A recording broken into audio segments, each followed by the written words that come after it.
अस्सलाम वालेकुम स्टूडेंट्स, मेरा नाम है बशीर अहमद और आप देख रहे हैं टेक आईक्यू। अगर आप लोग मेरी वीडियोस देखते आ रहे हो तो अभी मैं आप लोग बता देता हूँ, स्किप कर दो ये पार्ट क्योंकि इस पे सारी चीज़ें मैं आप लोगों को सारी एक्सप्लेन करने वाला हूँ शुरू से। ठीक है, और डायरेक्ट प्रैक्टिकल पे आप जा सकते हो। ठीक है, तो स्टार्ट करते हैं सबसे पहले कॉन्सेप्ट से। इस वीडियो में जो जो आने वाले हैं वो कॉन्सेप्ट एक्सप्लेन करने वाला हूँ। तो सबसे पहले इस कॉन्सेप्ट पे आते हैं। आप लोगों को पता होना चाहिए सी प्लस प्लस की बॉयलर प्लेट क्या होती है। ठीक है, मतलब जैसे हम लोग हर हर फंक्शन में हर कोई भी आप अगर प्रोग्राम यूज कर रहे हो तो उसमें आपको ये यूज करनी है बॉयलर प्लेट। सही है, ये बॉयलर प्लेट यूँ होती है हैश इंक्लूड। ठीक है, हैश इंक्लूड और ये इस तरीके के ब्रैकेट्स आई ओ स्ट्रीम। अच्छा, ये क्या होती है? ये होती है, ये हम लोग अपने प्रोग्राम को बता रहे हैं कि आप ये वाली हेडर फाइल जो होती है आई ओ स्ट्रीम वाली हेडर फाइल जिसमें हमारी सी प्लस प्लस लैंग्वेज होगी, उस हेडर फाइल को इस प्रोग्राम में इंक्लूड करो ताकि हमारे कंपाइलर को पता चल सके कि हम लोग C plus plus language use करने वाले हैं। अच्छा ठीक है, ये लाइन लिखोगे आप हर प्रोग्राम के स्टार्ट में। कोई भी बना लो आप प्रोग्राम, उसके स्टार्ट में आपको ये लाइनें लिखनी है। फिर आपने लिखना है using name space dot S T D, S dot नहीं डालना एस टी डी, और यहाँ सेमी कॉलन। अच्छा, ये बात याद रखना, हर लाइन के बाद सेमी कॉलन डालना लाजमी होता है सी प्लस प्लस प्रोग्राम में। ठीक है, अच्छा, और ये है using name space S T D. Using name space STD का मतलब ये है कि हम लोग सी प्लस प्लस लैंग्वेज को बता रहे हैं। यहाँ पे हम लोग सी प्लस प्लस लैंग्वेज वो इंक्लूड कर ली इस प्रोग्राम में यहाँ तक। अब इस वाली लाइन से हम लोग बता रहे हैं कि हम लोग सी प्लस प्लस लैंग्वेज के मुताबिक सारे नाम वगैरह डिसाइड करेंगे अपने प्रोग्राम में। सही है, ये हम लोग बता रहे हैं, ये आपको डालना लाजमी है। ठीक है, इसके बाद आता है हमारा फंक्शन। फंक्शन लिखने के लिए हम लोग इंटीजर मेन और इस तरीके के दो ब्रैकेट्स राउंड ब्रैकेट्स और फिर कर्ली ब्रेसेस। ठीक है, इस तरीके से हमारा फंक्शन डिफाइन होता है। फंक्शन की ये कहलाती है डाटा टाइप। ठीक है, डाटा टाइप कहलाती है। डाटा टाइप चार या पांच तरीके की होती है। एक होती है इंटीजर डाटा टाइप जिसमें हमारे नंबर्स आते हैं। दूसरी होती है कैरेक्टर डाटा टाइप जिसमें हमारे कैरेक्टर्स आते हैं ए बी सी डी और कोई भी सिंबल। फिर आती है हमारे पास float data type. Float float में हम लोगों के पास आते हैं पॉइंट्स वाले नंबर्स, डेसिमल नंबर 1.2 या फिर इस तरीके के नंबर्स। और फिर आती है हमारे पास डबल। डबल में हम लोगों के पास आती है, डबल भी फ्लोट की तरह है। डबल में हमारे पास 1.2 इसी तरीके से नंबर्स होंगे, लेकिन ये ज्यादा बड़े नंबर्स होंगे। अगर बड़े नंबर्स देख लो, ठीक है, ये नंबर्स हैं।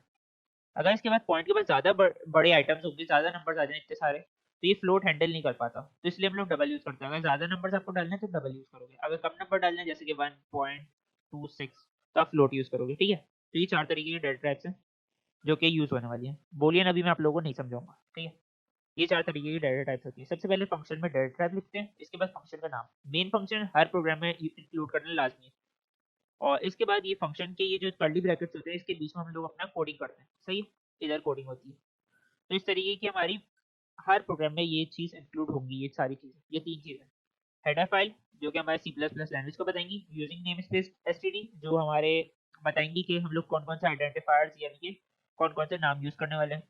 और तीसरा होगा फंक्शन। फंक्शन के हम लोग अंदर ही सारा अपना कोडिंग करते हैं, इसलिए हमें फंक्शन बनाना लाजमी है। हर प्रोग्राम में मेन फंक्शन लाजमी होता है। ठीक है, तो ये तो हो गया हमारा बॉयलर प्लेट। तो हम लोग इस वीडियो का एक नया कॉन्सेप्ट देखते हैं जो कि है प्रिंट कराना। कोई भी चीज़ प्रिंट कराना है स्क्रीन पे। अब देखो कैसे होती है प्रिंट। सबसे पहले आपने करना है सी आउट। सी आउट लिखोगे, सी आउट मतलब सी लैंग्वेज है, सी प्लस प्लस लैंग्वेज है, सी आउट। सी और आउट दिखाना है ना कुछ बाहर, तो सी आउट लिखा और इसके बाद ये दो ब्रैकेट्स डाल दिए जो कि बाहर की तरफ इशारा कर रहे हैं, मतलब दिखाना है बाहर। अब ये आप डालो इसके बाद इन्वर्टेड कॉमास इस तरीके के। इस इन्वर्टेड कॉमास के अगर आप अंदर कुछ भी लिखोगे, हेलो वर्ल्ड ये लिखूंगा ना तो ये प्रिंट हो जाएगा। हाँ, सेमीकोलन डालना हर लाइन के बाद लास्ट में। अब देखो प्रिंट के देखना कैसे ये प्रोग्राम रन कैसे कराते हैं। देखो यहाँ से रन होता है, ये पर ये देख रहे हो compile and run F11 shortcut की है, इस पे क्लिक करो ये रन हो जाएगा। देखो रन हो गया, ये आ रहा है हेलो वर्ल्ड।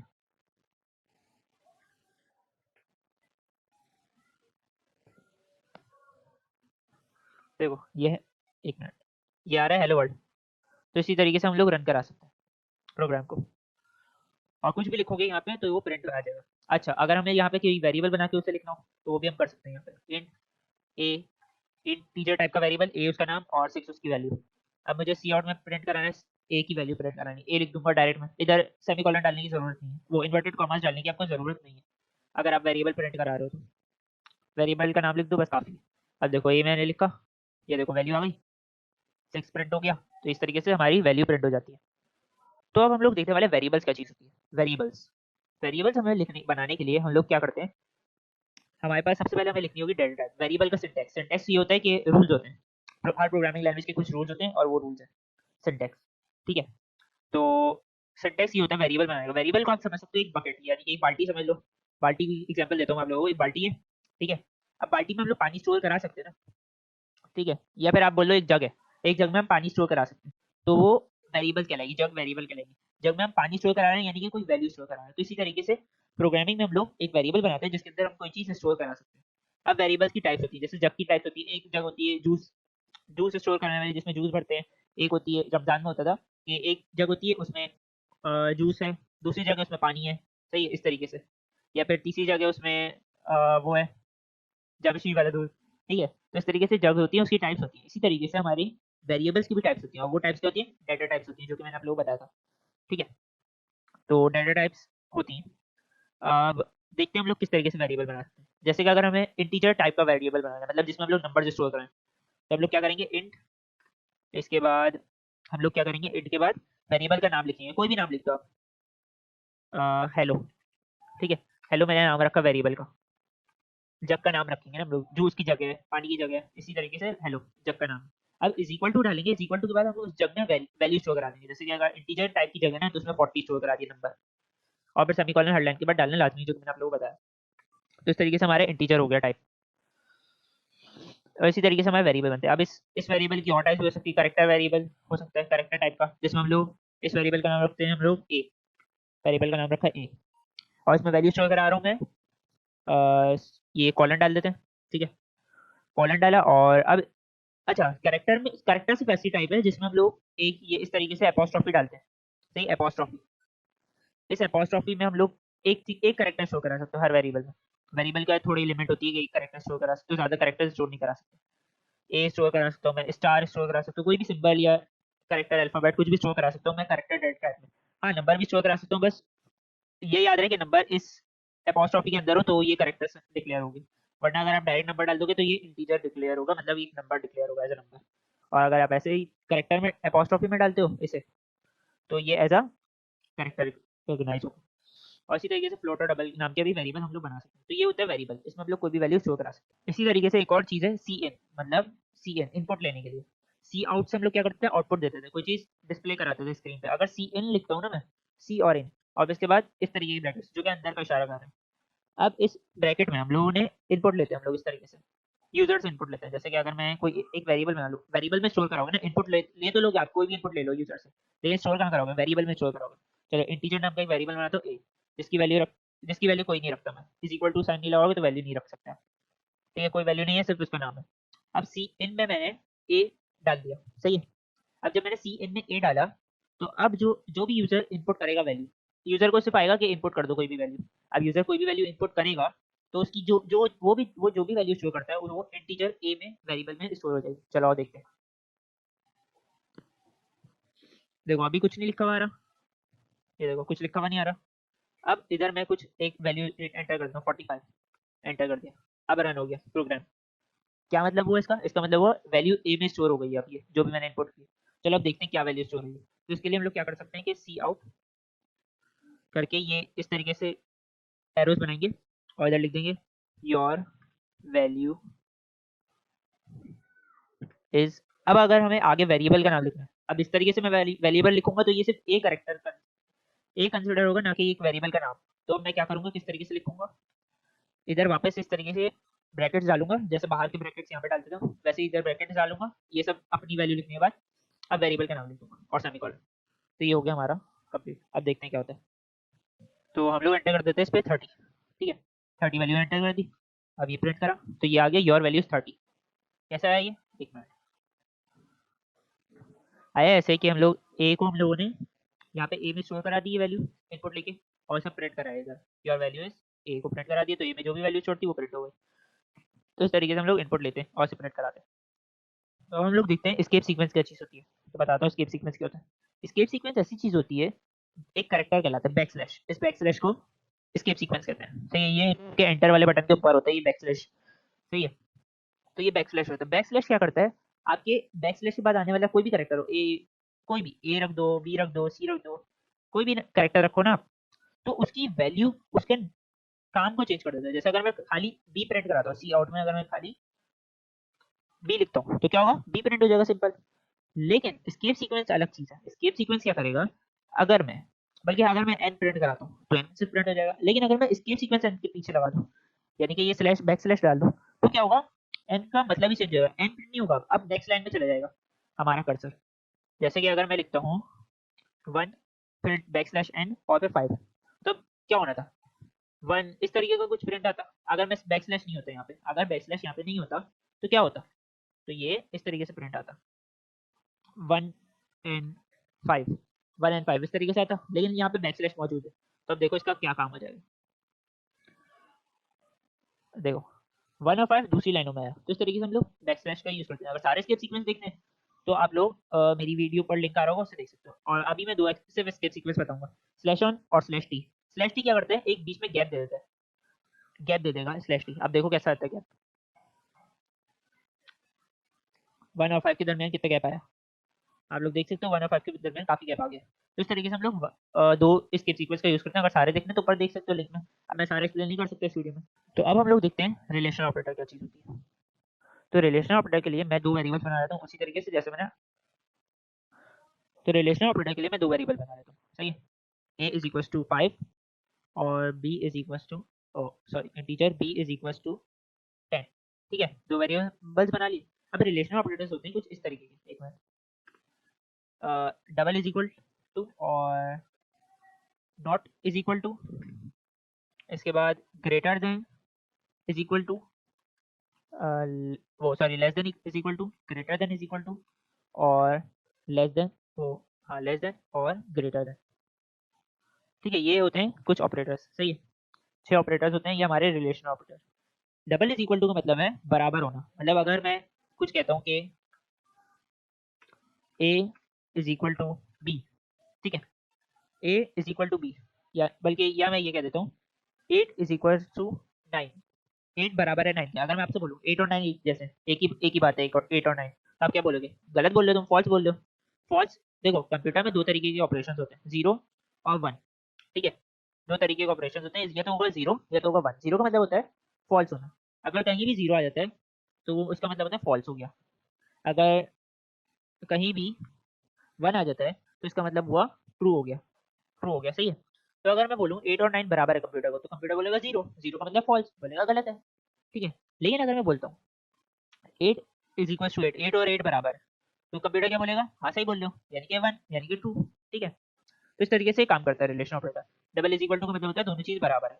अगर मैं यहाँ पे डबल इज इक्वल टू की जगह ये नॉट इज इक्वल टू लगाता हूँ, तो इसका मतलब है मैं बोल रहा हूँ कि 8 बराबर नहीं है। अगर मैं बोलता हूँ आपसे बोलूँ 8 और 8 बराबर नहीं है, तो आप बोलोगे फॉल्स है, गलत बोल रहे हो, है ना। तब ये इस तरीके से काम करेगा। लेकिन अगर मैं बोलता हूँ 8 और 9 बराबर नहीं है, 8 और 9 बराबर नहीं है, तो आप बोलोगे हाँ सही बोल रहे हो, ट्रू है, यानी कि 1 है। तो इस तरीके से कंप्यूटर काम करता है। अच्छा चलो अब आते हैं less than equal to. Less than equal to का मतलब है कि हम कह रहे हैं कि 8 छोटा है या बराबर है 9 के। तो अगर मैं आपसे बोलूँ 8 छोटा है या बराबर है 9 के, तो आप क्या बोलोगे, 8 9 से छोटा है, हाँ छोटा तो है, तो आप बोलोगे हाँ ट्रू है। मतलब दो चीजें मैं बोल रहा हूँ, या तो छोटा है या बराबर है, तो आप क्या बोलोगे, छोटा तो सही बोल रहा है, तो छोटा, छोटे पे आप लोग करेक्ट कर दो। लेकिन अगर मैं सिर्फ बोल रहा था कि 8 और 9 बराबर है, तो वो गलत है, सही है। लेकिन अगर मैं बोलता हूँ 9 और 9 छोटा है या बराबर है एक दूसरे से, तो आप क्या बोलोगे, आप बोलोगे ट्रू है। क्यों, क्योंकि मैंने बोला छोटा है या बराबर है, या बराबर है, तो मतलब मैं दो चीजें बता रहा हूँ ना कि ये तो छोटा है या बराबर है। आप बोलोगे हाँ बराबर तो है, छोटा नहीं है लेकिन बराबर तो है, हाँ सही बोल रहे हो। तो ये इस तरीके से हो गया। जबकि अगर मैं ग्रेटर देन इक्वल टू लगाता हूँ, तो आप लोग बोलोगे, अगर मैं बोलता हूँ 9 और 9 बड़ा है या बराबर है, तो आप बोलोगे हाँ सही बोल रहे, बराबर है तो आया ना यहाँ भी। लेकिन अगर मैं बोलता हूँ 8 और 9 बड़ा है या बराबर है, तो आप क्या बोलोगे, ना तो 8 9 से बड़ा है, ना 8 9 से के बराबर है, तो आप बोलोगे फॉल्स है। क्यों, दोनों चीज ऑपरेशन गलत हो रहे हैं। तो इस तरीके से ग्रेटर देन इक्वल वो लेस देन इक्वल टू और ग्रेटर देन इक्वल टू काम करते हैं। और लेस देन और ग्रेटर देन का भी यही काम है, बस यहाँ पे इक्वल टू नहीं होता। अगर मैं बोलता, अब मैं आपसे अगर बोलूँ कि 9 9 से छोटा है, सिर्फ मैंने बोला छोटा है, मैंने नहीं बोला कि बराबर है, तो आप बोलोगे फॉल्स बोल रहे हैं, 0 बोल रहे हैं, है ना। लेकिन अगर मैं बोलता 10 9 से बड़ा है, तो आप बोलोगे हाँ सही बोल रहे हैं। तो इस तरीके से बड़ा, ग्रेटर देन और लेस देन भी काम करता है। समझ गए रिलेशन ऑपरेटर। अच्छा अब आते हैं यहाँ पे वेरिएबल्स में। अब वेरिएबल्स को भी हम इसी तरीके से करा सकते हैं। अगर मैं बोलता हूँ कि a is equal to b, तो आप क्या बोलोगे? A is equal to b, मतलब ए की वैल्यू क्या 5, बी की वैल्यू क्या 10। मैं बोल रहा हूँ ए और बी बराबर है, गलत कह रहा हूँ ना, क्योंकि दोनों की वैल्यू सेम है, तो इसी तरीके से काम करता है। लेकिन अगर मैं बोलता हूँ नॉट इक्वल टू, तो अब क्या बोलोगे आप? हाँ सही बोल लो। तो देखते हैं हम लोग कंप्यूटर क्या बोलते हैं इस तरीके से, सेमीकोलन लगाना है।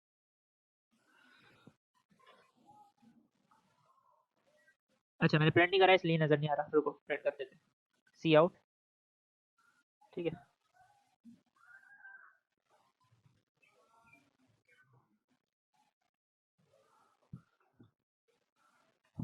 ठीक है, अब करते हैं हम लोग प्रिंट। तो अब क्या बोल रहे हैं कंप्यूटर वन, वन का मतलब क्या बताया मैंने आपको? ट्रू, वन का मतलब होता है ट्रू, ठीक है, तो ट्रू बोले कंप्यूटर, ए और बी बराबर नहीं है तो कंप्यूटर बोल रहा है सही है, हाँ। तो इस तरीके से हमारे रिलेशनल ऑपरेटर्स काम करते हैं, ठीक है। तो हम लोग देखते हैं इफ एल्स स्टेटमेंट क्या चीज होती है। इफ एल्स स्टेटमेंट इस तरीके से होती है, इफ डाला, इसके बाद ये ब्रैकेट्स, फिर ये वापस इस तरीके कर्ली ब्रैकेट्स। अब इफ में होगा कुछ यूं कि इसमें आप जो भी कोई भी स्टेटमेंट डाल दो, आपने स्टेटमेंट डाल दिया कि ए इज इक्वल्स टू, ए अगर बराबर है जीरो के, ए इज इक्वल्स टू, ये रिलेशन ऑपरेटर है, ए अगर बराबर है जीरो के, तो आप प्रिंट कराओ। और प्रिंट किस तरीके से कराते हैं? Cout A is equal to zero, ठीक है। सही है, हमने कहा कि अगर, इफ का मतलब होता है अगर, है ना, उर्दू में इफ का मतलब होता है अगर, अगर ए बराबर है जीरो के, ये रिलेशन ऑपरेटर है, और ये बराबर है अगर जीरो के, तो आप प्रिंट करा दो इसके इस ब्रैकेट के अंदर जो भी हम लिख रहे हैं ना, ये इफ के अंदर स्टेटमेंट आ रही है, अगर इफ ट्रू होगा तो ये स्टेटमेंट रन होगी, नहीं तो नहीं रन होगी। सही है, अगर ये ट्रू आता है, यानी कि अगर ये ट्रू आता है कि हाँ सही है, सही बोल रहा है ये, कि हाँ बराबर है, तो ये रन होगा, नहीं तो नहीं रन होगा, ठीक है। अब एल्स देखते हैं। एल्स, एल्स का मतलब क्या होता है? नहीं तो। सही, एल्स का मतलब होता है नहीं तो, उर्दू में हम लोग एल्स को नहीं तो कहते हैं, ठीक है। अगर ये सही हो, अगर ये कंडीशन सही हो, तो ये चीज, ये स्टेटमेंट रन हो जाए। अगर नहीं तो, नहीं तो कंट्रोल सी, और यहाँ पे कंट्रोल वी कर देता हूँ, ठीक है। नहीं तो नॉट इक्वल टू जीरो, ये चीज रन हो जाए, ठीक है। अब देखते हैं क्या होता है। इंटीजर नाम का पहले मैं एक वेरिएबल बना दूं ताकि पता चले। ए इज इक्वल्स टू जीरो, इसकी वैल्यू मैं जीरो रख रहा हूँ अभी तो, ठीक है। चलो, वो सेमीकोलन डालना भूल गया, ये याद रखना जरूरी है। चलो रन कराते हैं। सही क्या आया? A is equal to zero, मतलब अगर कंडीशन ट्रू हो गई है, इफ की स्टेटमेंट है ए इज इक्वल टू जीरो, तो मतलब स्टेटमेंट ट्रू हो गई। क्यों? ए इज बराबर टू, ए जीरो के बराबर है, हाँ जीरो के बराबर है। अच्छा अगर मैं ए की वैल्यू रख देता 89, तो क्या होता? क्या आया? A is not equal to zero. क्यों? क्योंकि अब कंडीशन फॉल्स हो गई। तो इस तरीके से हम लोग इफ एल्स स्टेटमेंट का यूज करते हैं। उम्मीद है समझ आया होगा। अगर नहीं समझ आया तो ये ऊपर वीडियो का लिंक आ रहा होगा, वो आप देख सकते हो। अब हम बात करते हैं फॉर लूप की। अच्छा अब लूप्स क्या चीज होती है? लूप पहले मैं आपको बताता हूँ क्या चीज होती है। अगर मैं बोलता हूँ, अगर मैं आपसे बोलता हूँ कि इस तरीके से प्रिंट, इस तरीके का मुझे आउटपुट निकाल देना, 1 2 3 4 5 6 7 8 9, 9 तक इस तरीके का, या 10 तक इस तरीके का आउटपुट निकाल के दो मुझे, तो आपने, आप क्या करोगे, किस तरीके से निकालोगे? आप ये करोगे सी आउट 1, सी आउट 2, सी आउट 3, सी आउट 4, सी आउट 5, इस तरीके से? नहीं ना, काफी टाइम लग जाएगा इस तरीके से। अगर मैं 100 तक बोलता तो आप तो बोलते भाई मैं नहीं कर सकता। तो इस तरीके से हमें, इसके लिए हमें लूप्स दिए गए कि आप लोग कुछ ही लाइन में ये सारा काम कर सकते हो। अब लूप्स में आते हैं फॉर लूप। फॉर लूप हम लोग लिखते हैं किस तरीके से? फॉर, और ये ब्रैकेट। अगर फॉर लूप, अगर आपको एक्सप्लेनेशन में समझना है तो ऊपर लिखा रहा हूँ। तो फॉर लूप हम लोग इस तरीके से लिखते हैं, ब्रैकेट डाला। अब ब्रैकेट में तीन स्टेटमेंट आती है। एक आती है, हम एक वेरिएबल बनाते हैं इस ब्रैकेट के अंदर। इंट नाम का एक वेरिएबल बनाया मैंने, जिसका जिसका नाम रखा आई, इंटीजर टाइप का वेरिएबल जिसका नंबर नाम आई, और उसकी वैल्यू मैंने रखी जीरो, ठीक है। ये एक पार्ट हो गया, एक स्टेटमेंट लिख दिया मैंने, सही है। देख सकते हो ना, तीन स्टेटमेंट आएंगे इस तरीके के। स्टेटमेंट के बाद, हर स्टेटमेंट के बाद सेमीकोलन लगना लाजमी है, तो इसे आप स्टेटमेंट कंसीडर करो। इस ब्रैकेट के अंदर स्टेटमेंट है, ठीक है। तो ये टीचर आई नाम का एक वेरिएबल बना जिसकी वैल्यू है जीरो। अब मैं दूसरे स्टेटमेंट में मैं कहता हूँ, तीन स्टेटमेंट होते हैं। एक होता है जिसमें हम लोग एक वैल्यू बनाते हैं, वेरिएबल बनाते हैं, ठीक है, जो कि मैंने बनाया है। दूसरे स्टेटमेंट में हम लोग करते क्या है कि हम लोग एक कंडीशन देते हैं जो कि रिलेशनल ऑपरेटर होता है। और फिर तीसरी कंडीशन में हम लोग एक इंक्रीमेंट ऑपरेटर देते हैं, जिसका मैं मतलब आपको बताऊंगा, ठीक है। एक मैंने बनाया आई, इंटीजर आई की वैल्यू है जीरो, ठीक है। फिर मैंने किया आई जब तक छोटा नहीं हो जाता, और जब तक बड़ा, वो छोटा है 10 से, आई जब तक 10 से छोटा है, ये बल्कि बराबर भी है, आई 10 से छोटा है ये बराबर है, जब तक रिलेशन ऑपरेटर मैंने लगाया। मैं पहले एक वेरिएबल बनाया आई, जिसकी वैल्यू रखी जीरो। फिर मैंने एक स्टेटमेंट दिया, एक कंडीशन दी कि आई जब तक 10 से छोटा या बराबर है, तब तक कोई काम करना। अब काम क्या करना है वो मैं अगली तीसरी स्टेटमेंट में बताता हूँ। काम ये करना है आई प्लस प्लस कर दो। आई प्लस प्लस का मतलब क्या बताता हूँ। आई प्लस प्लस का मतलब है कि आई की वैल्यू में आई प्लस वन करके रखो। क्या मतलब समझे। अगर आई की वैल्यू देखो, आई की वैल्यू अगर जीरो है, ठीक है, आई की वैल्यू अगर जीरो है और मैं ये वाली स्टेटमेंट यूज करता हूँ, ये वाली, सही है, ये वाली स्टेटमेंट यूज करता हूँ, तो क्या होगा, आई इज इक्वल टू आई की वैल्यू में वन प्लस हो जाएगा, होगा वन प्लस, क्या होगी अब आई की वैल्यू, अब आगे क्या हो गई आई की वैल्यू, आई की वैल्यू में वन प्लस हुआ, क्या बन गई आई की वैल्यू, वन बन गई। पहले जीरो थी, हमने कहा कि आई आई प्लस वन, तो आई की वैल्यू बन गई वन। अब इस स्टेटमेंट अगर आई की वैल्यू होती, हम क्या देते हैं फोर होती, सही, आई की वैल्यू फोर है, तो आई आई प्लस वन क्या बना फाइव, एक नंबर ऐड हो गया। तो इसी तरीके से आई प्लस प्लस का मतलब होता है आई आई प्लस वन, मतलब आई की वैल्यू में एक नंबर प्लस होता जाएगा आई प्लस प्लस से, जैसे हम लोग शॉर्ट में इस तरीके से लिखते हैं, ठीक है, समझ गए।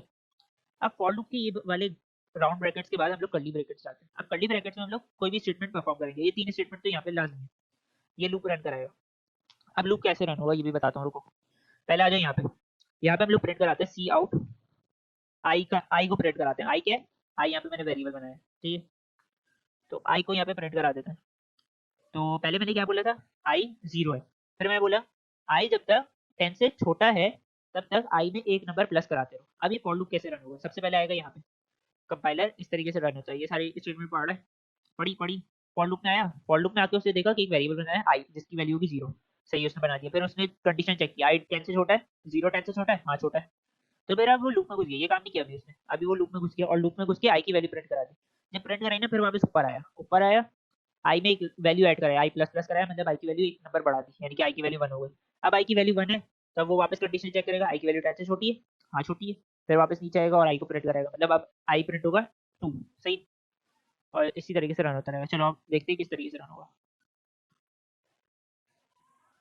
देखो 0 1 2 3 4 5 6 7 8 9 10, सही है, इस तरीके से आया प्रिंट, तो इसी तरीके से ही प्रिंट होगा आई, और ये लूप रन होगा, अगर मैं यहाँ 100 कर दूँ तो 100 तक भी प्रिंट हो जाएगा, लेकिन अभी मैं 100 कर नहीं रहा, ठीक है, समझ गए ये क्या चीज़ होती है, किस तरीके से काम करती है। और अगर मैं यहाँ पे अगर चाहूँ तो मैं स्केप सीक्वेंस को भी लगा सकता हूँ, इस तरीके से लगाते हैं स्केप सीक्वेंस स्लैश एन। अब देखो आई वन 0 1 2 3 4 5 6 7 8 9 10, तो इस तरीके से हम लोग प्रिंट करा देते हैं फॉर लूप के साथ। तो उम्मीद है समझ गए, फॉर लूप अगर नहीं समझे तो ऊपर लिंक पे वीडियो देख लेना। तो अस्सलाम वालेकुम स्टूडेंट्स, मेरा नाम है मुबश्शिर अहमद और आप देख रहे हैं टेक आईक्यू। तो आज हम लोग देखने वाले हैं प्रैक्टिकल नंबर 12 11 और 12 को, जो कि कहते हैं कि प्रोग्राम को इस तरीके से करो कि ऐसा प्रोग्राम बनाओ जो कि कोई भी 10 नंबर का इनपुट ले, रीड करे उसे और उन्हें डिसेंडिंग ऑर्डर में सॉर्ट कर दे या असेंडिंग ऑर्डर में सॉर्ट कर दे, ठीक है, ये दोनों प्रैक्टिकल एक साथ कराऊंगा तो मैं। तो पहले हम लोग देखेंगे डिसेंडिंग ऑर्डर में कैसे सॉर्ट होता है, फिर हम देखेंगे असेंडिंग ऑर्डर में कैसे सॉर्ट होता है, ठीक है। अच्छा जी, तो स्टार्ट करते हैं प्रैक्टिकल। ये मैंने पहले बनाया हुआ था, ठीक है, तो अभी हम लोग देखने वाले हैं। अच्छा, डिसेंडिंग असेंडिंग का पहले मैं आपको कॉन्सेप्ट समझाता हूँ क्या होता है।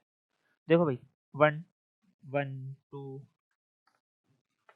थ्री फोर फाइव, ये कैसे चल रहे हैं, छोटे से सबसे पहले छोटा नंबर है, फिर उससे बड़ा उससे बड़ा उससे बड़ा और उससे बड़ा, सबसे बड़ा नीचे और सबसे छोटा ऊपर, है ना, तो ये कहलाएगा आपका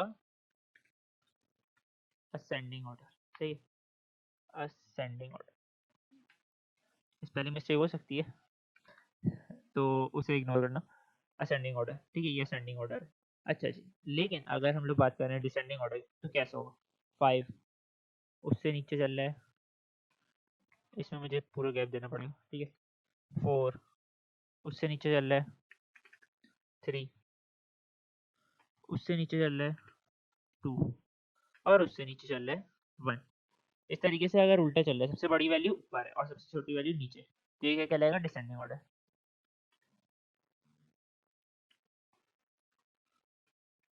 ठीक है, डिसेंडिंग ऑर्डर। इस पहले मिस्टेक्स को इग्नोर करना क्योंकि अभी मेरा दिमाग में वो सही नहीं चल रहा, ठीक है। तो ये है असेंडिंग ऑर्डर और ये है डिसेंडिंग ऑर्डर, ठीक है, ये डिसेंडिंग ऑर्डर और ये असेंडिंग ऑर्डर। अब मैं आप लोगों को इसे सॉर्ट करना ये बताता हूँ कि कैसे सॉर्ट करेंगे। अच्छा, तो आपके पास तरकीबें क्या कहेंगी, ये प्रोग्राम थोड़ा सा डिफिकल्ट होने वाला है, तो इसके लिए दिमाग खुला रखना, मेरा नहीं खुला लेकिन आप लोग खुला रखना दिमाग, ठीक है। तो हम लोग देखते हैं कि किस तरीके से ये हुआ। इसे हम लोग किस तरीके से रख सकते हैं, एक इंटीजर नाम के 10 वेरिएबल बना दो जो कि इनपुट लेते हो और फिर उसे उसमें वैल्यूज स्टोर करा के उसे असेंडिंग डिसेंडिंग इफ एल्स करके लगाते हो। लेकिन 10 वैल्यूज हैं, बहुत ज़्यादा हो जाएगा, बहुत लंबा प्रोग्राम नहीं हो जाएगा। तो लंबा प्रोग्राम हो तो जाएगा लेकिन आसान होगा। लेकिन हम लोग लंबा प्रोग्राम नहीं करेंगे, अपनी एफिशिएंसी दिखाएंगे। तो मैं आप लोगों को आज एक नया टॉपिक एक्सप्लेन करने वाला हूँ इस प्रैक्टिकल से पहले, जो कि एक काफ़ी इंपॉर्टेंट टॉपिक है। इस टॉपिक को कहते हैं हम लोग एरे। आज मैं आप लोगों को एरे समझाने वाला हूँ कि कैसे होता है। ठीक है, मैंने आप लोगों को एरे के बारे में चैप्टर 1 की वीडियो में बताया था थोड़ा बहुत कि किस तरीके से होता है। जैसे कि आप लोग एक मान लो ये ब्रैकेट्स हैं, ठीक है, 2 ब्रैकेट्स हैं, इसमें कुछ वैल्यूज स्टोर है 1 2 3 4 5। एरे एक वेरिएबल क्या होता है? वेरिएबल क्या होता है? एक बकेट बकेट होती है या एक डिश होती है जिसमें आप लोग कोई भी चीज़ स्टोर करा सकते हो, है ना? लेकिन एरे होता है उससे वेरिएबल की तरह नहीं होता है एरे। बस उसमें फ़र्क ये होता है, एरे डिश में आप एक वैल्यू स्टोर करा सकते हो, मतलब एक बाल्टी में आप पानी की एक बाल्टी भर सकते हो। लेकिन इस इधर आप समझ लो यहाँ पे आप ज़्यादा चीज़ स्टोर करा सकते हो एक वेरिएबल में। मिसाल के तौर पे आपकी अलमारी हो गई, अलमारी में शेल्फ बने होते हैं, तो शेल्फ में आप लोग 10 तरीके की चीज़ें स्टोर करा सकते हो, है ना? डिश में तो आप अगर आप नॉर्मल संदूक की बात करो तो आप एक ही वो होता है, उसमें आपको सब कुछ स्टोर कराना है। जैसे कि वेरिएबल एक संदूक है और एरे जो है वो एक डिश वो है अलमारी, जिसमें शेल्फ बने हुए हैं आपके और हर शेल्फ में आप अलग-अलग चीज़ें रखते हो। जैसे पहले शेल्फ में आपने रखी शर्टें, दूसरी में आपने रखी पैंटें।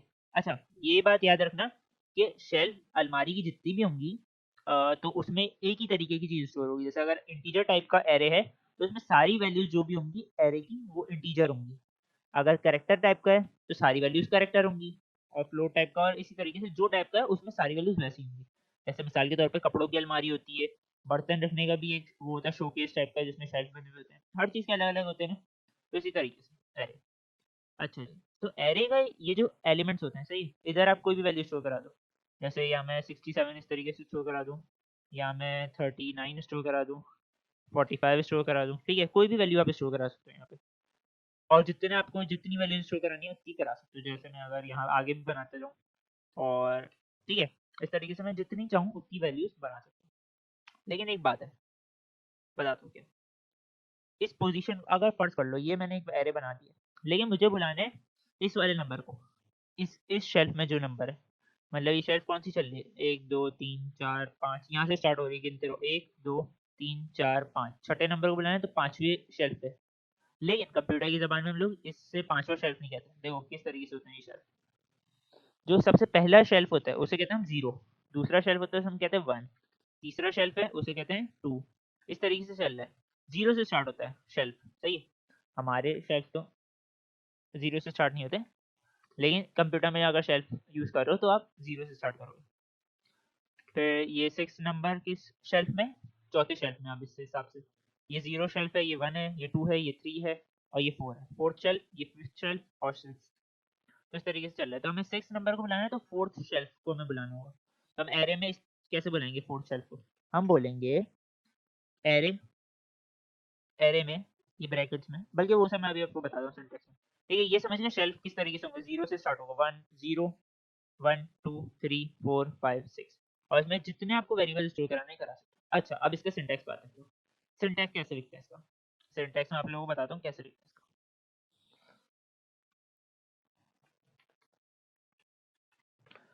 सिंटेक्स, अगर हम सिंटेक्स की बात करें तो हम वेरिएबल कैसे बनाते हैं? एक integer a is equal to 0, है ना? ये बन गया एक वेरिएबल जिसकी वैल्यू मैंने असाइन कर दी। और अगर असाइन नहीं करनी वैल्यू तो आप डायरेक्ट a नाम का एक वेरिएबल बना दो, बन गया आपका वेरिएबल, है ना? तो एरे भी इसी तरीके से बनेगा। इंटीजर समझ लो a नाम का एरे, सही है? बस फर्क इतना होगा, यहाँ पे a नाम के एरे के बाद हमें इस तरीके का स्क्वायर ब्रैकेट डालना होगा, सही? और उसमें बताना होगा कि कितने शेल्फ है हमारे एरे में। मतलब अगर आपको 1 2 3 4 5 6 शेल्फ रखने हैं, यानी कि 0 से स्टार्ट करें तो 6 शेल्फ, और ऑलमोस्ट हम अपनी ज़बान बोले तो 7 शेल्फ रखने हैं, तो आपको 0 से स्टार्ट करके 6 शेल्फ रखने हैं, ठीक है? तो 6 नंबर डालने हैं, मतलब इसमें अब सिर्फ 6 वैल्यूज़ स्टोर हो सकती हैं। मिसाल के तौर पे अगर 6 वेरिएबल का नंबर है, तो उसके एरे में हम लोग किस तरीके से स्टोर करेंगे बताता हूँ।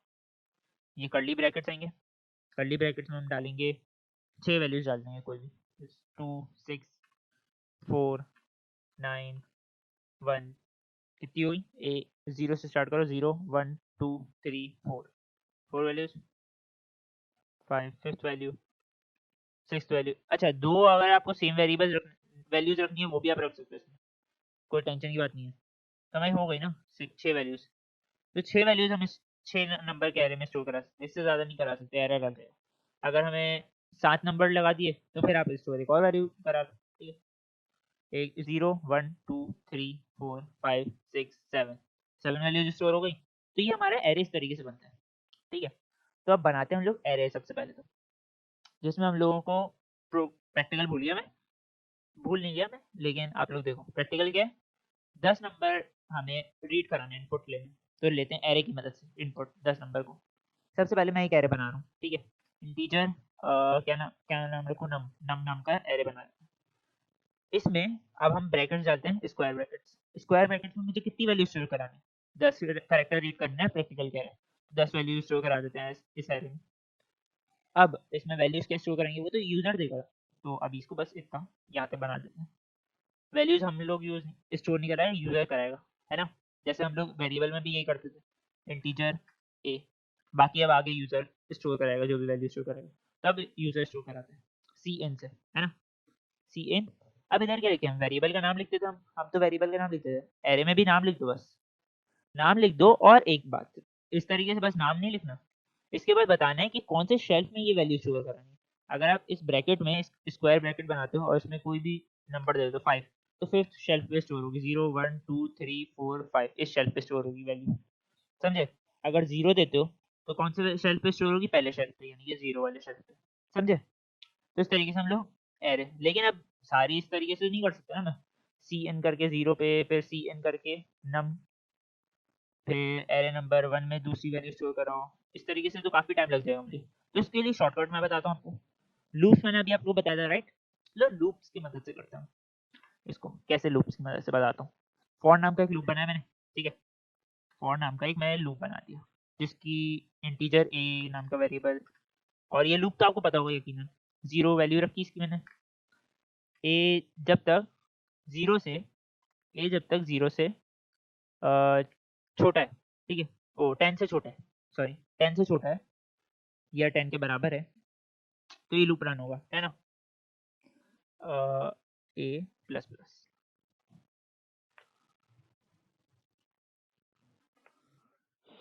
समझे। फिर से समझाता हूँ, एक लूप है जो कि जिसकी वैल्यू ए की वैल्यू 0 है, ए 10 तक होगा तो ए प्लस प्लस होगा। चलो इसे एक दफ़ा प्रिंट करा के भी आप लोगों को दिखाता हूँ क्या आएगी इसकी वैल्यू। ए को प्रिंट कराओ और फिर न्यू लाइन, ठीक है। तो ये लूप है, अभी मैंने इसका एरे के साथ ताल्लुक नहीं जोड़ा है, अच्छा ये तो मैं कमेंट आउट कर दूँ, ठीक है। अभी इसका मैंने एरे के साथ ताल्लुक नहीं जोड़ा है, अभी जोड़ता हूँ।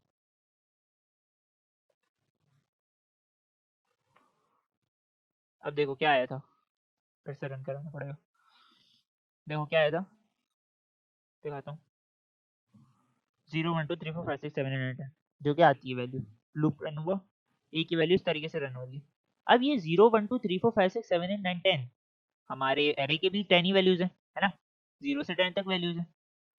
तो क्यों ना हम लोग इस एरे को इस तरीके से कर दें कि एरे में हम लोग किस तरीके से इनपुट ले रहे थे, अभी मैंने आप लोग बताया था एरे में किस तरीके से इनपुट ले रहे थे, नम एरे का नाम लिखा और ब्रैकेट में उसकी किस शेल्फ में स्टोर करानी है वो डाल दी वैल्यू।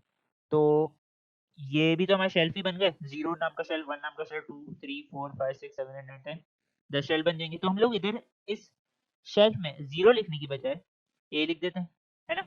0 लिखने की बजाय यहाँ पे शेल्फ नंबर 0 लिखने की बजाय शेल्फ नंबर ए लिख देते हैं। तो जैसे जैसे लूप रन होगा, 0 नाम का लूप, फिर 1, फिर 2, फिर 3, तो उसी तरीके से हमारे सी एन में वैल्यू स्टोर होती जाएंगी, ए की वैल्यू भी चेंज होती जाएगी, 0 शेल्फ में, 1 शेल्फ में, 2 शेल्फ में, समझे। तो इस तरीके से रन होगा। तो करके देखते हैं अब हम एरे में स्टोर करें, ओ सॉरी सेमीकोलन डालना भूल गया था। तो अब हमारे पास आ गया है हमारा लूप। ये क्या हुआ, 0, 0 कहाँ से प्रिंट आया मुझे नहीं पता, खैर हम लोग कुछ वैल्यू स्टोर करा देते हैं।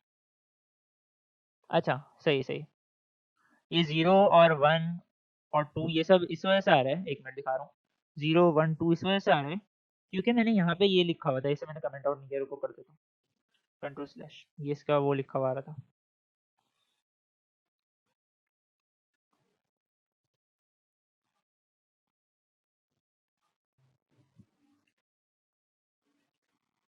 सही है। तो अब वापस रन कराते हैं अपने प्रोग्राम को। ये एरर नहीं है, ये मेरे कंप्यूटर में मसला है, कंप्यूटर में मसला नहीं है, कंप्यूटर का एरर है।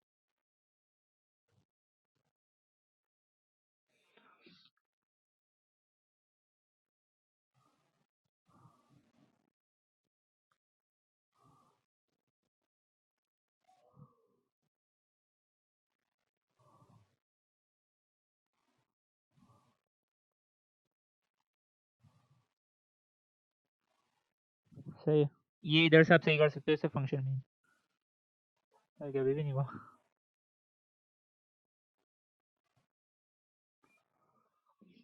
ठीक है, तो अब रन हो गया। वो असल में मैं बताता हूँ ये मसला क्यों आता है। अगर हम लोग प्रोग्राम को, ये जो हम प्रोग्राम लिखते हैं और इसे हम रन कराते हैं, तो रन कराते हुए अगर हम आधा छोड़ देते हैं ना उस प्रोग्राम को, तो ये रन नहीं होता वापस दूसरा कोई प्रोग्राम। ठीक है, मतलब जैसे अगर मैं ये 5 लिखा, इसमें अभी प्रोग्राम पूरा रन नहीं हुआ, वरना आता प्रोसीड रन वगैरह लिखा हुआ आ जाता, तो अभी पूरा रन नहीं हुआ था।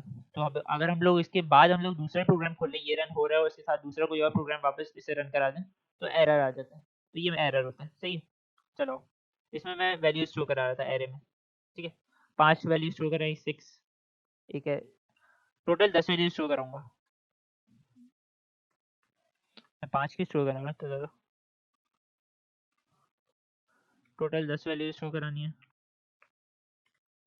सही है, तो ये हो गया हमारा प्रोग्राम रन, और रन होते हैं के साथ ही बंद हो गया। क्यों बंद हुआ? क्योंकि हम लोगों ने 10 की 10 वैल्यूज लगा दी थी। तो इस तरीके से हम लोग एरे में वैल्यूज शो करा दी 10। अब आगे क्या करना है? आगे हमें क्या करना है? उन 10 वैल्यूज को असेंडिंग या डिसेंडिंग ऑर्डर में भी तो सॉर्ट करना है। चलो करते हैं असेंडिंग या डिसेंडिंग ऑर्डर में सॉर्ट। उसी उसे करने के लिए मैं आप लोगों को पहले एक कॉन्सेप्ट बता रहा हूँ। ठीक है, उस कॉन्सेप्ट को कहते हैं, ये थोड़ा बड़ी वीडियो होगी क्योंकि थोड़ा ज़्यादा लंबा प्रैक्टिकल है, थोड़ा कॉम्प्लेक्स सा प्रैक्टिकल है। इतना मुश्किल नहीं है लेकिन कॉम्प्लेक्स है थोड़ा। अच्छा, फॉर नाम का मैंने एक और लूप बनाया। ठीक है, इस लूप में हम लोग वैल्यू रखेंगे आई। आई नाम का एक लूप है, आई की वैल्यू 0 है। आई जब तक 10 से कम या बराबर नहीं होता तब तक ये लूप रन होगा, जो कि नॉर्मली लूप का कहता है। ठीक है, तो एक लूप बन गया आई नाम का, जो कि आई को 0 से 10 तक प्रिंट कराएगा। सही है, अब बात सुनो। इससे पहले मैं कंट्रोल स्लैश कर दूं, क्योंकि अभी इसको एक्सप्लेन करने से पहले मैं आपको ये एक्सप्लेन कर रहा हूँ। ये एक लूप है, लूप के अंदर भी एक लूप होता है, उसे कहते हैं नेस्टेड लूप, अगर आपको नहीं पता तो। ठीक है, और अगर पता है तो बेहतरीन बात है। एक और मैं वो लूप बना रहा हूँ नेस्टेड लूप नाम का, जिसकी वैल्यू होगी जे, जिसकी मतलब वेरिएबल होगा जे। जे की वैल्यू क्या होगी? आई की वैल्यू तो 0 थी, जे की वैल्यू क्या होगी? जे की वैल्यू होगी हमारे हिसाब से आई प्लस 1, मतलब जो भी आई की वैल्यू हो उसमें एक नंबर आगे। ठीक है, मिसाल के तौर पे आई की वैल्यू क्या है? आई की वैल्यू 0 है, तो जे की वैल्यू क्या होगी? एक नंबर आगे 1, जे की वैल्यू हो गई 1। अगर आई की वैल्यू 5 है तो जे की वैल्यू क्या हुई? 6। आई की वैल्यू 7 है तो जे की वैल्यू क्या हुई? 8। मतलब एक नंबर आगे चल रही है जे की वैल्यू। ठीक है, तो ये हो गया। अब i is less than equal to वो आई नहीं जे। ठीक है, जे नाम का लूप बन रहा है। जे जब तक 10 से छोटा या 10 के बराबर नहीं होता, जे में वैल्यूज प्लस प्लस करते जाओ, ऐड करते जाओ। ठीक है, तो ये दो मैंने लूप बना दी, लूप के अंदर लूप। ठीक है, चलो देखते हैं इसे प्रिंट करा के कि क्या आता है इसका आंसर, इसका लूप किस तरीके से रन हो रही है। Value of i is equal to, थोड़ा अच्छे से ताकि आप लोगों को पता चले क्या लिख रहा हूँ मैं, क्या हो रहा है ये। आई, आई प्रिंट होगा। इसके बाद हम लोग जे भी प्रिंट करेंगे। सही है, जे की वैल्यू किस तरीके से प्रिंट आएगी? Value of J is equals to J. ठीक है, और एक मिनट, स्लैश एन। सही है, तो दो चीजें प्रिंट होंगी, वैल्यू ऑफ आई और वैल्यू ऑफ जे। सही करके दिखता है हम कि ये लूप किस तरीके से अंदर रन हो रहा है। हाँ, काफी ज्यादा लंबा हो गया, और ज्यादा लंबा नहीं हुआ, ये मैंने थोड़ा गलत एस्केप सीक्वेंस यूज कर दिया, ये इस तरीके से होता है। अब रन करो। तो अब देखो क्या आ रहा है। स्टार्टिंग आई की वैल्यू है 0, जे की वैल्यू है 1, आई की वैल्यू 0 ही है, क्योंकि नेस्टेड लूप क्या कहता है, सबसे टॉप वाला जो जो लूप है ना, मेन लूप, वो वैसा का वैसा रहेगा जब तक अंदर वाला इनर लूप जो है, अंदर का लूप, वो पूरा रन नहीं हो जाता। रुको दिखाता हूँ, मैं बताता हूँ कि क्या बोलना चाह रहा हूँ। मैं कह रहा हूँ ये जो मेन लूप है ये कहलाता है मेन लूप, मेन, ठीक है, ये मेन लूप है। जबकि ये जो अंदर वाला लूप है ना, ये कहलाता है इनर लूप, अंदर वाला लूप, ठीक है, इनर लूप, ठीक है, इनर लूप है और ये मेन लूप। तो अब मैं कह रहा हूँ कि मेन लूप एक दफा रन होगा, मेन लूप रन हुआ, अंदर चला गया, कंपाइलर देखो ये रन हुआ, ये अंदर चला गया। अब ये अंदर वाली जो चीजें वो रन होंगी ना पहले, तो अंदर क्या है, इनर लूप है। इनर लूप पहले पूरा रन होगा, जब इनर लूप पूरा रन हो जाएगा तो फिर वापस ऊपर आएगा और ये वाला लूप एक प्लस करेगा और वगैरह वगैरह, फिर वापस अंदर जाएगा तो वापस ये वाला लूप पूरा रन होगा। अब देखो इसे एक्सप्लेनेशन, आई की वैल्यू क्या है, 0, मतलब ऊपर वाला मेन जो लूप है वो 0 ही है जब तक वो अंदर वाला लूप यानी कि जे वाला लूप पूरा रन नहीं हो गया। देखो जब तक रन हो गया जे वाला लूप, अब आई की वैल्यू 1 हुई है, पहले आई की वैल्यू क्या थी, 0, अब आई की वैल्यू 1 ही है, अंदर वाला लूप फिर से पूरा रन हो रहा है, हो गया। बस अब फर्क इतना है कि जे वाला जो लूप है वो मैंने क्या कहा था, एक नंबर आगे चल रहा होगा। अगर आई की वैल्यू 1 है तो आई की वैल्यू 2 से ये रन होना शुरू है, तो 2 से रन होना शुरू है। आई की वैल्यू जब 0 थी, आई की वैल्यू जब 0 थी तो 1 से रन होना शुरू होता। इसी तरीके से अगर आई की वैल्यू जब 3 हो गई है, आई की वैल्यू 3 हो गई तो 4 से रन होना शुरू है, तो मतलब एक नंबर आगे से रन हो रहा है और ये 10 तक रन हो रहा है पूरा। फिर ये इस तरीके से चल रहा है और जब लास्ट वाला लूप है आई की वैल्यू जब 9 हो गई तो वैल्यू ऑफ जे 10 है, मतलब जे लूप सिर्फ 10 रन करेगा। समझे? उम्मीद है समझ गए होगे क्या बोलना चाहा मैंने, सही। तो ये तो दो लूप हो गए। अब इस लूप के अंदर क्या होगा कि हम लोग एरे में कॉम्प्लिकेशंस कर सकते हैं। चलो अब एक और कॉन्सेप्ट समझाता हूँ मैं आपको, कुछ कॉन्सेप्ट आपको समझने पड़ेंगे इसके लिए, क्योंकि थोड़ा सा कॉम्प्लेक्स है प्रैक्टिकल, तो इसका आसान तरीका है नहीं कोई, तो यही समझाना पड़ेगा मुझे। अब देखो, एक वेरिएबल बनाता हूँ मैं इंटीजर ए नाम का, एक वेरिएबल बनाता हूँ मैं इंटीजर ए नाम का, सही है। ए की वैल्यू है 7, सही, ए की वैल्यू है 7। एक और वेरिएबल बनाया मैंने इंटीजर बी नाम का, इंटीजर बी की वैल्यू है 3, सही है। अब मैं कह रहा हूँ कि ये जो दो वेरिएबल्स है ए और बी, मुझे इन दोनों की वैल्यूज चेंज करनी है, आपस में वो कर देनी है, एक्सचेंज कर देनी है। मतलब ए की वैल्यू है 3 और बी की वैल्यू है 7, ये चाह रहा हूँ, ए की वैल्यू है 3 और बी की वैल्यू है 7, मतलब एक दूसरे की वैल्यूज चेंज हो जाए। तो मैं कैसे करूंगा ये चेंज, मैं क्या करूंगा बताता हूँ क्या करूंगा। मैं ये करूंगा, एक टेम्पोरेरी नाम का वेरिएबल बनाऊंगा, टेम्प करके एक वेरिएबल बनाऊंगा इंटीजर टेम्प। अब जैसे कि दो डिश हैं, एक है सालन की डिश, एक है चावल की डिश, तो मैं एक एक्स्ट्रा डिश लाऊंगा क्योंकि मुझे दोनों की डिशें चेंज करनी है, सालन की डिश, सालन को चावल वाली डिश में डालना है, चावल को सालन वाली डिश में। तो मैं क्या करूंगा, एक एक्स्ट्रा डिश लाऊंगा टेम्पोरेरी डिश, जिसमें मैं पहले सालन स्टोर करा दूंगा, जब सालन वाली डिश पूरी खाली हो जाएगी तो उसमें मैं चावल डाल दूंगा, और जब चावल वाली फिर डिश खाली होगी तो वापस उसमें सालन डाल दूंगा, तो चेंज हो जाएगी। तो इसी तरीके से ये टेम्पोरेरी डिश का काम करेगा। अब देखो क्या होगा, मैं क्या करूंगा, ए में वो टेम्पोरेरी डिश में ए की वैल्यू को स्टोर करा दूंगा। ए की वैल्यू क्या है, 7, टेम्पोरेरी डिश में स्टोर हो गई है अब ए की वैल्यू, सही है। मतलब टेम्पोरेरी डिश की वैल्यू क्या हो गई है, 7, टेम्प इज इक्वल टू 7, है ना, हो गई है। अब मैं क्या करता हूँ, अब मैं ये करता हूँ कि अब टेम्पोरेरी डिश में ए की वैल्यू स्टोर हो गई, अब मैं बी, ए की वैल्यू में ए की वैल्यू में बी स्टोर करा दूँ, बी की वैल्यू स्टोर करा दूँ। अब ए की वैल्यू क्या हो गई, इधर ए की वैल्यू क्या हो गई, बी की वैल्यू क्या थी 3, तो ए की वैल्यू चेंज हो गई 3 हो गई। हाँ, ए की वैल्यू 3 हो गई। अब मुझे बी में 7 भी तो डालना था, बी में 7 डालना था ना, तो अब मैं क्या करूंगा, टेम्पोरेरी डिश में मैंने 7 स्टोर करके रखा हुआ था, अब मैं b is equal to temp कर दूंगा, समझे। तो अब बी की वैल्यू टेम्पोरेरी हुई, यानी कि अब बी की वैल्यू हो गई 7। तो मैं क्या चाह रहा था, यही करना चाह रहा था ना, बी की वैल्यू 7, ए की वैल्यू 3 हो गई। कैसे की देखो वापस एक दफा, इंटीजर एक टेम्पोरेरी वेरिएबल बनाया मैंने, तो ये टेम्पोरेरी वेरिएबल में ए की वैल्यू स्टोर कराई, सही, ए की वैल्यू अब टेम्पोरेरी में 7 स्टोर हो गया। अब ए में बी की वैल्यू स्टोर कराई, ए की वैल्यू 3 हो गई, अब बी में ए की वैल्यू स्टोर, टेम्पोरेरी की वैल्यू स्टोर कराई, बी की वैल्यू 7 हो गई, समझे। तो ये दो कॉन्सेप्ट मैंने आपको समझा दिया। अब हम स्टार्ट करते हैं अपना मेन काम जो करना है, सही है, कंट्रोल स्लैश इधर से स्टार्ट करते हैं लूप जो मैंने बनाया था। अब मैं क्या कर रहा हूँ देखना जरूर, देखना, ठीक है।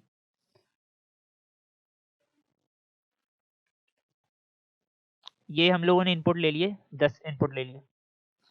अब मैं क्या कर रहा हूँ कि ये तो मैंने मिटा दो। फॉर लूप में मैं एक इफ एल्स की स्टेटमेंट डाल रहा हूँ। इफ अगर नंबर्स नम की आगे ये ब्रैकेट जो एरे नम के एरे में शेल्फ नंबर 0 या शेल्फ नंबर आई, जो कि आई शेल्फ नंबर आई, शेल्फ नंबर आई क्या होगा, पहला शेल्फ होगा शेल्फ नंबर आई। शेल्फ नंबर आई अगर बड़ा होता है या फिर छोटा होता है, चलो बड़ा होता है पहले कर लेते हैं। शेल्फ नंबर आई बड़ा होता है नंबर शेल्फ नंबर जे से, जो कि दूसरा वेरिएबल है, तो क्या हो, बता रहा हूँ, रुको वापस। मैं कह रहा हूँ शेल्फ नंबर आई क्या होगा 0, और शेल्फ नंबर जे क्या होगा, पहले पहले जब रन होगा सबसे पहली दफा तो क्या होगा, जे की वैल्यू 1 होगी। शेल्फ नंबर आई और शेल्फ नंबर जे, शेल्फ नंबर आई बड़ा होता है शेल्फ नंबर जे से, तो क्या काम हो, काम ये हो कि ये जो मैंने आपको सीन बताया ना, ये हो एक इंटीजर टेम्पोररी नाम का वेरिएबल हो।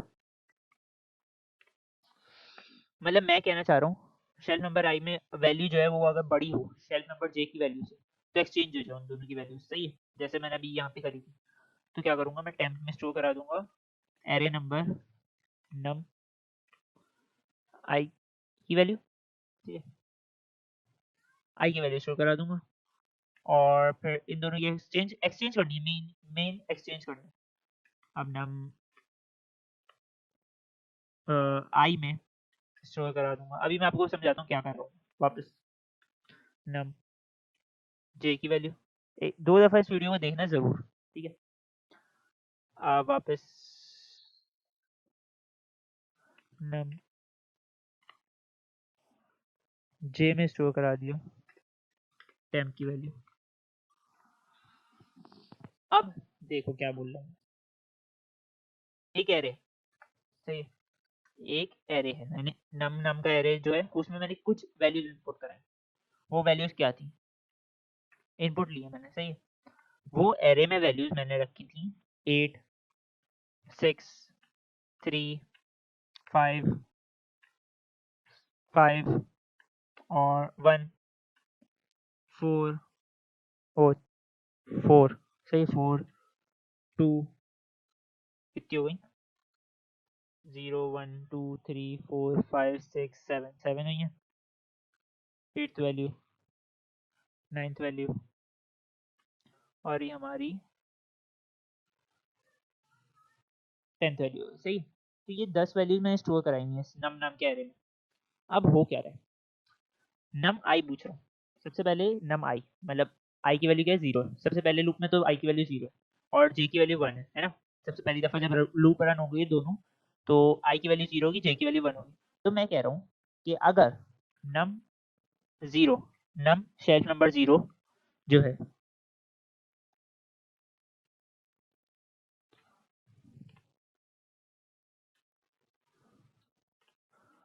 शेल्फ नंबर 0 बड़ा हो जाता है नम शेल्फ नंबर 1 से, जो कि इन दोनों की वैल्यूज हैं आई और जे की वैल्यूज, देखो क्या लिखी है, आई और जे की वैल्यूज, आई की वैल्यू क्या है 0 है, जे की वैल्यू क्या है आई प्लस 1 यानी कि 1, ठीक है ना। ये कंडीशन मैंने दी इफ के साथ, अगर 0 और 1 शेल्फ नंबर 0 शेल्फ नंबर 1 से बड़ा है तो चेंज हो जाए, इंटरचेंज हो जाएगी। इंटरचेंज का तो आपको कॉन्सेप्ट पता होगा, अभी मैंने आप लोगों को एक्सप्लेन किया इंटरचेंज का कॉन्सेप्ट। चलो अभी बता दो क्या होगा। शेल नंबर 0 में क्या वैल्यू स्टोर है, हमारे इस एरे की शेल नंबर 0 में क्या वैल्यू स्टोर है, 8। मैं बोल रहा हूँ 8 बड़ा हुआ शेल नंबर 1 से, यानी कि 6 है, 6 से अगर 8 बड़ा हो तो दोनों एक्सचेंज हो जाए, टेम्पोररी वेरिएबल में आई की वैल्यू स्टोर हो आई जे में, और ये इस तरीके से आई और जे ये क्या चल रहा है, वेरिएबल वो शेल्फ की पोजीशंस चल रही है ना, तो चेंज हो जाए, इंटरचेंज हो जाए, मतलब एरे में 8 8 6 से अभी बताओ इस कंडीशन में बड़ा है ना, तो दोनों की वैल्यू चेंज हो जाएंगी। तो सबसे पहले आ जाएगा 6, फिर आएगा 8, और फिर बाकी वेरिएबल चलेंगे, सही है, सही है। अब फिर जब अंदर वाला लूप 10 दफ़ा रन होगा टोटल, है ना, फिर आई जे की वैल्यू 1 प्लस, मतलब 1 प्लस तो नहीं, लेकिन आई की वैल्यू से 1 बढ़ गई, तो 2 हो गई जे की वैल्यू। अब क्या होगा, अब बताओ क्या होगा। अब 2 शेल नंबर 2 से चेक करेगा 0 की वैल्यू, शेल नंबर 0 6 जो है वो 3 से बड़ा है। अब कंडीशन क्या हो गई, 6 जो है, क्या 6 3 से बड़ा है, जी हाँ बड़ा है, तो क्या होगा, चेंज हो जाएंगे फिर से। रुको पहले मैं एक पूरा वेरिएबल बना देता हूँ वापस, बल्कि छोड़ो, 6 और 3 चेंज हो जाएंगे, है ना, बड़ा है तो चेंज हो जाएंगे, 3 पहले आ जाएगा और 6 3 की जगह पे आ जाएगा, सही है। अब वापस लूप रन हुआ, यहाँ पे नम की वैल्यू है 3, ठीक है, यानी जे की वैल्यू तो बढ़ रही है ना, लूप अंदर वाला तो रन हो रहा है, तो जे नंबर 3 वाले वेरिएबल पे 1 2 0 1 2 3, 3 वेरिएबल है 5, तो अब पूछ रहा है 0 0 शेल नंबर 0 शेल नंबर 3 से बड़ा है, शेल नंबर अब 0 पे क्या है 3 है, क्या 3 जो है वो शेल नंबर 3 से बड़ा है, 5 से बड़ा है, नहीं, नहीं है ना, कंडीशन फॉल्स हो गई, तो 5 वैसे का वैसे ही रहेगा। अब फिर एक और लूप रन हुआ 4, अब वापस यहाँ भी 5 की वैल्यू है, तो ये 3 5 से बड़ा है, नहीं, तो वापस वैसे की वैसे ही रह जाएगा। अब आया 1, शेल नंबर 5 पूछ रहा है, शेल नंबर 5 पे 1, अब देखो अब वापस कंडीशन ट्रू हो गई, 3 1 से बड़ा है, तो अब वैल्यूज फिर से इंटरचेंज हो जाएंगी, मतलब ये कि अब 1 की जगह 1 जहाँ आना था यहाँ पे 1 आना था ना, लेकिन 1 अब चेंज हो जाएगा, इंटरचेंज हो जाएगा, 1 आ जाएगा, कंडीशन ट्रू हो गई, तो 1 इधर 3 की जगह पे और 3 1 की जगह पे आ जाएगा, समझे। लेकिन अभी भी असेंडिंग ऑर्डर नहीं बन रहा है ना, वो भी बनेगा, पहले अभी बात सुनो पूरी। चलो अभी आप लोगों के लिए बस इतने वेरिएबल रख देते हैं, ठीक है, ताकि वो पूरा लंबा हो जाएगी वीडियो। तो 5 वेरिएबल्स हैं, सही। तो क्या हुआ था, ये 0 पहले रन हुआ था, 5 दफ़ा ये रन हो गया जे, है ना, जे 5 दफ़ा लूप रन हो गया। अब वापस ऊपर वाला लूप रन होगा, मेन लूप, जो कि मेन लूप 0 था, अब यहाँ आ जाएगा 1, और जे क्या हुआ 1 प्लस, मतलब आई प्लस 1, यानी कि आई की वैल्यू अगर 1 है तो जे हो जाएगा 2 से स्टार्ट होगा। अब देखो क्या होगा, जे 2 है, array number 1 cell number 1 cell number 2 से बड़ा है, पूछ रहा है शेल नंबर 1 पे क्या है 6, 0 से स्टार्ट होता है ना शेल, तो शेल नंबर 1 पे क्या है 6, नहीं बल्कि इस शेल्फ में हम देखेंगे, शेल्फ नंबर 1 पे क्या है 8, है ना, शेल्फ नंबर 1 पे 8 है और शेल्फ नंबर 2 पे 6 है। अब पूछ रहे 8 और 6 बड़ा है, 8 6 से बड़ा है, हाँ बड़ा है, यकीनन बड़ा है, तो अब इन दोनों की वैल्यू क्या होगी, चेंज, 6 हो गया या 8 आ गया। अब एरे वापस ये वाला 3 हो जाएगा, जे जे वापस रन हो रहा है, जे की शेल्फ नंबर 3 देखो, शेल्फ नंबर 3 खोला हमने, शेल नंबर 3 है 5, अब पूछ रहे यहाँ पे शेल नंबर 1 की वैल्यू तो चेंज हो गई ना, तो 6 5 से बड़ा है, हाँ, तो फिर से चेंज हो गई वैल्यू, 6 5 से बड़ा है, तो हम लोग क्या करेंगे 5 को पहले लगा देंगे, मतलब चेंज हो जाएगी ना वैल्यूज, ये वैल्यू इसमें चली जाएगी, ये वैल्यू इसमें, चलो 5 यहाँ पे आ गया 6, फिर एक और लूप रन हुआ, यानी कि 4, तो क्या हुआ यहाँ पे, इसकी वैल्यू तो इसकी वैल्यू 5 हो गई थी ना, एरे नंबर 1 की, शेल्फ नंबर 1 की, 5 5 से बड़ा है, हाँ बराबर है, बड़ा नहीं है बराबर है ना, तो क्या होगा, ना बड़ा है ना छोटा है, बराबर है, हम बोल रहे हैं बड़ा है कि नहीं, नहीं है ना बड़ा, तो फिर हम वैसे का वैसे रन देंगे, या फिर हम लोग इसकी वैल्यूज को फिर से, बल्कि वैसे का वैसे ही रन देंगे, ठीक है, ऐसे वैसा का वैसा रहने देंगे, क्योंकि कंडीशन ट्रू नहीं हो रही ना, बड़ा होना चाहिए, बराबर नहीं होना चाहिए, बड़ा होना चाहिए, तो वैसे का वैसा रहने देंगे, अभी भी असेंडिंग नहीं बन रहा, अभी आगे चलेगा। अब एरे नंबर 5 पे आ गया जे, सही, एरे नंबर 5 3 से कंपेयर कर रहा है, अब 5 3 से बड़ा है, हाँ बड़ा है, तो वैल्यू चेंज कर दो, 5 5 यहाँ आ जाए और 3 यहाँ आ जाए। अब वापस ये जब लूप खत्म हो गया, 5 वैल्यूज हो गई, तो अब वापस आई 2 के बराबर हो जाएगा। अब शेल नंबर 2 चेक करें, शेल नंबर 2 क्या है, ये 8, पूछ रहे 8 जो है हमारा, वो जे फिर से रीसेट हो जाएगा, है ना, जे रीसेट हो गए आई प्लस 1 यानी कि 3, 2 है तो 3। अब देखो शेल नंबर 2 है 8, शेल नंबर 3 पे क्या है 6, 8 6 से बड़ा है, हाँ, तो फिर चेंज कर दो, 6 की जगह 8, 8 की जगह 6। अब ये एक और एरे रन हुआ 4, एरे नंबर 4 देगा 5 है। तो अब आई की नंबर 2 पे 6 आ गया ना, शेल नंबर 2 पे अब 6 आ गया, 6 कंपेयर होगा 5 से, यानी शेल नंबर 4 से बड़ा है। हाँ चेंज कर दो वैल्यूज पर से, यहाँ गया 6, अब आएगा 5। अब चेक करो शेल नंबर 2 पे क्या आ गया, 5 आ गया, तो 5 5 से बड़ा है, 5 वैसे का वैसे, हाँ नहीं है, तो फिर कंडीशन फॉल्स हो गई, तो वैसे का वैसे रह जाएगा। अब आई फिर से 3 हो जाएगा, अब एक नंबर और बढ़ जाएगा आई, और जे रीसेट हो जाएगा, रीसेट होके आई प्लस 1 हो जाएगा, यानी कि 4। अब चेक करो शेल नंबर 3 और 4, 3 क्या है, शेल नंबर 3 पे 8 है और शेल नंबर 4 पे 6 है। 8 को चेक किया और 6 को चेक किया, क्या आ रहा है, 8 को चेक किया और 6 को चेक किया, कंडीशन ट्रू आ रही है, तो चेंज कर दो दोनों वेरिएबल्स को, चेंज हो गए।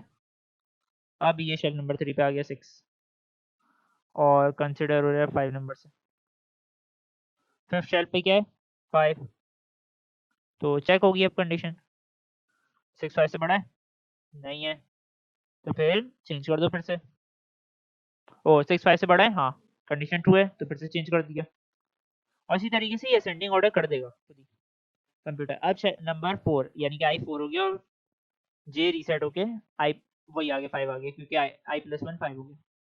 अब शेल नंबर 4 और 5 को देख रहे हैं, शेल नंबर 4 पे 8 और शेल नंबर 5 पे 6, तो क्या होगा, ट्रू है कंडीशन, फिर से चेंज हो जाएगी वैल्यू। और अब देखो ये असेंडिंग ऑर्डर हो गया 1 3 5 6 8, जो कि हमारा पहले ये था 8 6 3 5 5 है ना, बिल्कुल चेंज हो गया, इसने असेंडिंग ऑर्डर कर दिया। तो हमें तो टाइम लगा काफी, लेकिन कंप्यूटर ने इसे 2 मिनट में निपटा दिया, जो कि करेगा अभी कंप्यूटर। चलो अब देखते हैं हम लोग इसे रन करा के। उम्मीद है आप समझ गए होगे, मैंने इतनी काफी पूरा का पूरा स्ट्रक्चर समझा दिया कि किस तरीके से रन हो रहा है। तो इस तरीके से ये काम होगा, ठीक है। तो अब रन करते हैं, चलो भाई अब इस लूप को रन करते हैं। पहले हमसे सी इन में वैल्यूज शो करा रहा है एरे की, चलो मैंने एरे बना रहा हूँ 4 वैल्यू स्टोर कराई मैंने इसमें, फिर मैं 9 स्टोर कराता हूँ, 5 स्टोर कराता हूँ, 2 7 0 10 और 8 6 1, और कौन सी वैल्यू शो करें 78, ठीक है। तो 10 वैल्यू स्टोर हो गई। अच्छा हाँ, एरे ने सॉल्व तो कर दिया इसे, लेकिन मैंने एक चीज करना भूल गया, जो कि है इसे दिखाना कि क्या सॉर्ट करके दिखाया भी तो सही, तो दिखाया नहीं अभी तक हम लोगों ने। सॉर्ट हो गई वैल्यूज, लेकिन नजर नहीं आ रही क्योंकि हम लोग शो नहीं करा रहे एरे, तो शो करा देते हैं एरे। एरे शो किस तरीके से कराएंगे, जैसे हमने इनपुट किया था एक फॉर लूप बना के, उसी तरीके से शो भी इसी तरीके से कराएंगे, ठीक है। फॉर लूप बनाते हैं एक, काफी फॉर लूप की जरूरत होती है एरे के लिए। पी नाम का एक वेरिएबल बनाते हैं इंटीजर पी, या फिर के नाम का एक वेरिएबल बनाते हैं, के की वैल्यू 0, फिर के जब तक बराबर है 10 के, छोटा है या बराबर है 10 से, सॉरी बड़ा लिखा हुआ है मैंने, छोटा है या बराबर है 10 से, तो आप लोग के प्लस प्लस करा दो। अब इसमें हम लोगों ने सी आउट करके दिखाना है लूप। पहले तो सी आउट करके मैं एक चीज लिख देता हूँ, बल्कि छोड़ो वो चीज लिखने से अच्छा नम करके, एरे की वैल्यू क्या होगी के, क्योंकि के 0 है ना, के लूप में रन होगा ना, तो के वैल्यू। और साथ में हम लोग एक और नेक्स्ट लाइन वाला स्टेटमेंट डाल देते हैं, स्किप सीक्वेंस है, ताकि वो नेक्स्ट लाइन में हर वो दिखा वैल्यू। और इससे पहले हम लोग एक काम करते हैं, ये लिख देते हैं योर sorted array is, ठीक है। ये एक छोटी सी मैंने चीज कर दी कि योर सॉर्टेड एरेज करके, फिर ये पूरा एरे शो कर देगा। हम चलो आओ देखते हैं लूप करके, चलो भाई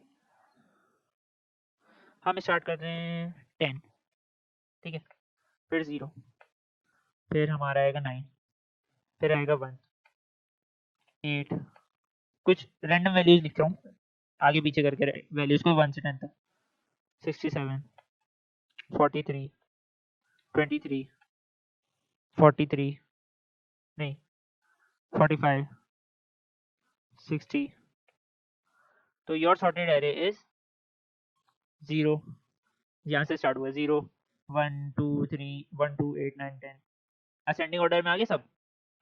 तो चेक कर सकते हो आप लोग, ये हमारा एक प्रोग्राम बन गया जो कि असेंडिंग ऑर्डर में हमें सॉर्ट करके दे रहा है सारा प्रोग्राम, ठीक है।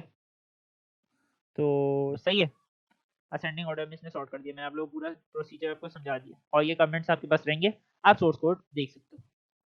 अच्छा, अब अगर हमें इसे डिसेंडिंग ऑर्डर में सॉर्ट करना हो तो क्या करेंगे? कुछ नहीं करना हमें, बस ये इफ के बाद जो हमने नंबर आई लिखा था ना, इसको उल्टा कर दो, बन गया आपका। मतलब अगर जे बड़ा हो आई से तो ये चेंज कर दो। तो अब देखो लूप रन करके, लूप नहीं लूप्स हैं ये सारे, ठीक है। कोई भी वैल्यूज डाल देते हैं, 54 22 54 ना 089 54 54 कुछ ज़्यादा डाला, 51 75 49 98 66 33 44। तो अब ये डिसेंडिंग ऑर्डर में आ गया, देखो 98 फिर 89 75 66 54 54 51 49 44 33 22 आ गया। तो इस तरीके से हम लोगों ने इसे डिसेंडिंग ऑर्डर में भी कर दिया। उम्मीद है समझ गए होंगे, और अगर नहीं समझे हो ना तो मैं आप लोगों को बताऊं क्या करो। आप लोगों ने करना ये है कि इसका सोर्स कोड उठाना है जो कि मेरी ड्राइव पे होगा।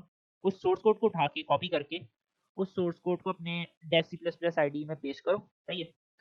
और फिर पेस्ट करने के बाद उस प्रोग्राम को रन करो और इसे देखते रहो कि क्या क्या हुआ क्या अंदर, समझने की कोशिश करो इसे, सही। या फिर एक और दफ़ा वीडियो को देख लो तो समझ आ जाएगा। थोड़ा कॉम्प्लेक्स है लेकिन काफ़ी अच्छा प्रोग्राम है। तो अगर आप लोग प्रोग्रामर फ्यूचर में बनने जा रहे हो, बनना चाहते हो, तो फिर आप लोगों को काफ़ी अच्छे से इस चीज़ को, इस लूप को समझना पड़ेगा। लूप काफ़ी इंपॉर्टेंट है और एरे एरे भी काफ़ी इंपॉर्टेंट है। तो इन सबको चीज़ों को समझना पड़ेगा, इतने मुश्किल नहीं है एरे, एरे काफ़ी आसान है। और इसमें हम लोग वैल्यूज़ वगैरह स्टोर भी करा सकते हैं बहुत आसानी से, काफ़ी मदद भी कर देते हैं एरे, ठीक है। तो एक दफ़ा अगर आप पक्के हो गए ना इसमें, तो आप सही में प्रोग्रामर बन जाओगे आराम से। तो ये थी आज की वीडियो, प्रैक्टिकल नंबर 11 12 मैंने आपको समझा दिया। मिलते हैं नेक्स्ट वीडियो में नए प्रैक्टिकल के साथ, लास्ट प्रैक्टिकल के साथ। तब तक के लिए अल्लाह हाफिज़।